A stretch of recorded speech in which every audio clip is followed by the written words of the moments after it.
Hello and welcome to another Jam TV live at RetailJam 2024.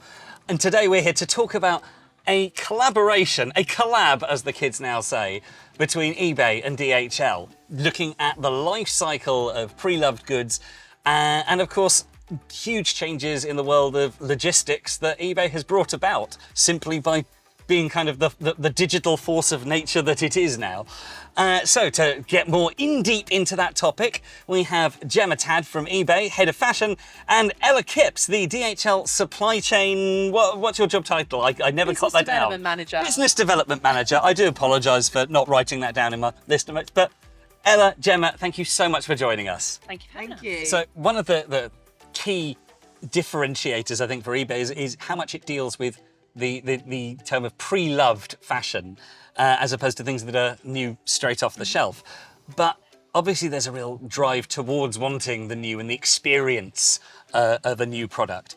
How are you improving and driving people towards the pre-loved experience and making it feel compatible?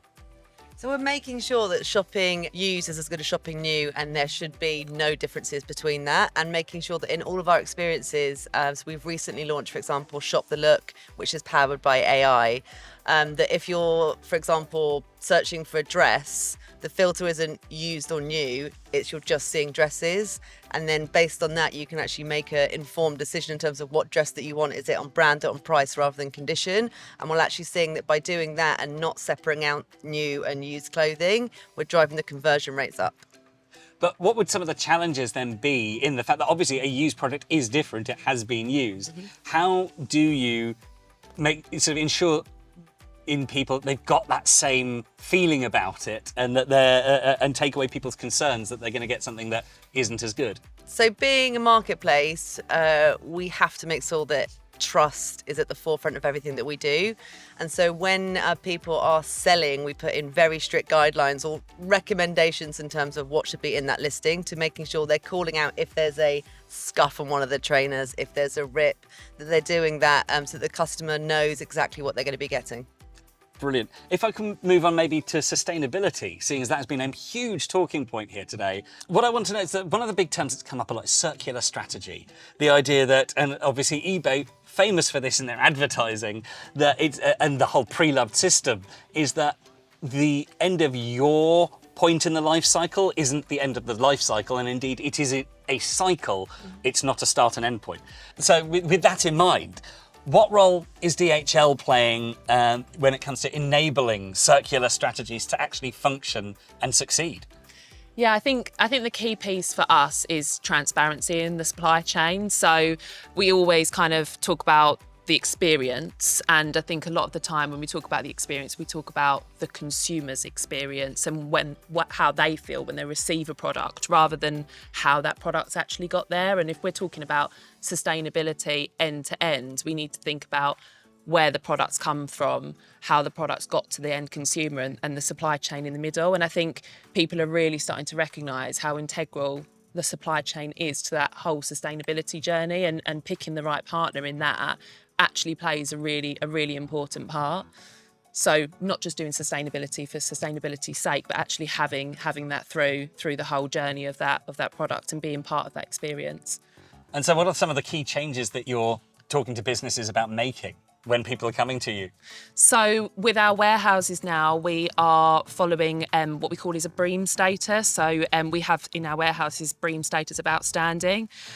What that essentially means is we're bringing the outside inside in our warehouses. So we have a biophilic warehouses now. So we recycle water, recycle energy, and it's carbon neutral in our warehouses as well. So we're living and breathing that ethos. So that's exactly what we want to achieve across all of our network, especially in supply chain. Amazing. And so Jemma, have you been finding successes then, and that it's actually had a positive customer impact doing these kinds of sustainability strategies? I think we listen to what our customers are telling us, and our customers are telling us that they want to buy more pre-owned fashion. For example, when we sponsored Love Island, we see pre-love fashion searches go up over 600% versus the previous period. That is a huge amount of people which are searching for pre-owned fashion. Our job as eBay is to make sure that, as we talked about previously, that when the customers come onto the eBay platform, that they have the best shopping experience possible and that they can shop pre-owned fashion with ease. And that's a great part of what we do, is really thinking about what that experience looks like. Amazing. I also wanted to ask you with regards to other brands, something that I know that we talked about before we started this interview, that a lot of them tend to perhaps view Pre-Loved as a competitor. How can brands then see it as an enabler instead? I have this conversation day in, day out with brands. And so when we speak to brands, they come to us, they know that they want to do something and they don't know what they want to do. And as eBay, we have so many different solutions that can play into circular business models.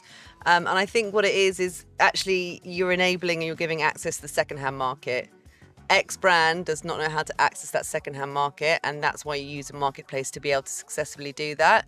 I think that a powerful bit of information that we can share is actually how many searches there are for your brand within eBay, and that continues to amaze people that many people are searching. Your customer's already on the platform, so if your customer's already in a shopping centre, they're in Westfield, you're going to go there and open a shop. If your customer is searching on eBay, go to where your customer is and unlock the secondhand market. So how do brands that theoretically, I suppose, make their money from selling new products shift to finding profit in the pre-loved market? Commercially, you can do it, and there are successful brands which do that on eBay. So brands can open up their own stores on eBay and they can sell their imperfect goods, they can sell their return goods, they can sell their outlet. You can really cater for the whole product life cycle, and you can drive sales through that channel. So in many ways, it's more about you're actually making more points of sale and providing a greater marketplace, rather than, as I suppose a lot of people might think it as sort of self-defeating. Well, why would I sell a second-hand good when I could make more money selling the new one? Yeah. Fascinating. Well, unfortunately, we are going to have to wrap this up about now, I believe, because, this is being filmed just before the Euros, and the England game is about to start. So I better let you guys go before all the noise kicks off. Thank you, Jemma. Thank you, Ella, for taking the time out to speak with us today. Enjoy the rest of the show. And We're going to go and get a rosé. Yeah, I would do exactly that right now. I might well join you. Thanks, guys, for watching. As always, don't forget to like and subscribe, and we'll see you in the next episode.